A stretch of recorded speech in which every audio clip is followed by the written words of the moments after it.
एखाद्या बारीला मंत्री संत्री तर नसन. असून द्या मरून द्या, आपल्याला काय करायचं. आपण आपली घ्या सेवा करून. आपली काय सेवा करू? आता मीच माझ्या तोंडानं काय सांगणार. जमल ते करा. लईच घाई केली मी लग्नाची. कुठं यो रंबेचा कुंभाळा आणि कुठं आमचं ते घागाळ. काय? काही नाही.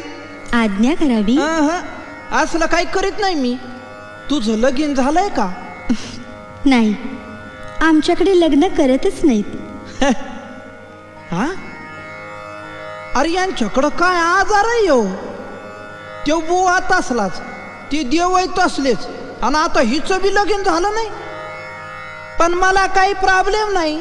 माझं लगीन जरी झालं असलं ना तरी पण मला चालतं सगळं.